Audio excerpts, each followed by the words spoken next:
Hello বন্ধুরা, আজকে চলে আসলাম আর একটা নতুন ব্লগ নিয়ে। আজকে আমি বাড়ি এসেছি কালকে সন্ধ্যে থেকে। এবার কালকে সন্ধ্যে থেকে বেরিয়ে বিবাহিত তো আমি, তাই বউ বেরোতে দেয়নি। আর আজকে বেরিয়েছি। আজকে তোমাদেরকে আমি আমাদের গ্রামের ভিউটা দেখাচ্ছি।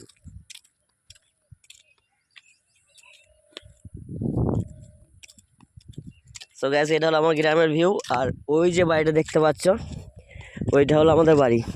আর এখন যাচ্ছি দেখে ওখানে আমার বন্ধুরা সব বসে আছে, কারণ অনেক দিন হয়ে গেল বন্ধুর সাথে দেখা হয়নি। মানে খুব একটা ভালো লাগছে না যে সবসময় একা একা থাকি তো।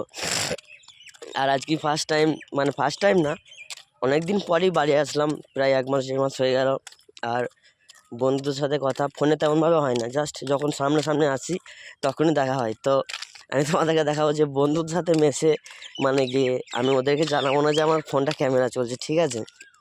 খালি এনজয় করো মুহূর্তটাকে তোমরা। টুকটুক করে খালি খালি পায়ে চলে যাচ্ছি। আর গ্রামে আমরা হাফ প্যান্টে ঘুরু, তার জন্য না।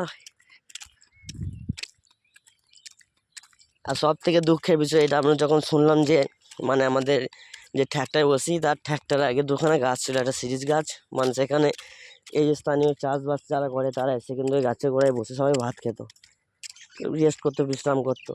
তো গাছটা কেটে দিয়েছে, এই যে কারেন্টের কারেন্টটা দিয়েছে, এই কারণে গাছগুলো কেটে দিয়েছে। আর এই গাছটা গাইস আমরা নিজের হাতে লাগিয়েছিলাম।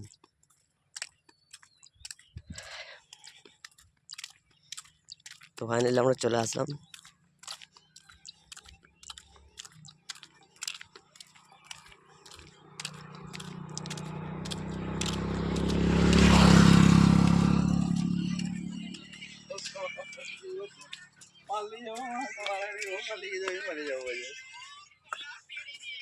কি বলছে আমার সম্বন্ধে?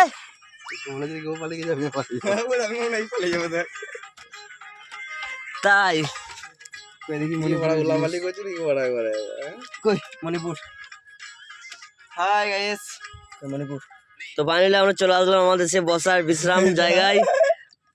খুব শান্তি হচ্ছে এখানে বসে, অনেকদিন বসে থাকতে পারি না। আর এটা দেখতে পাচ্ছ, এটা বালবেটা একটা হারামি চোদা যাকে বলে। মানুষের নামে কলঙ্ক মাল্লা, একদম 2 নম্বরই মাল আছে। এই যে ভিউজটা দেখো বন্ধু তোমরা। মণিপুর দেখাও।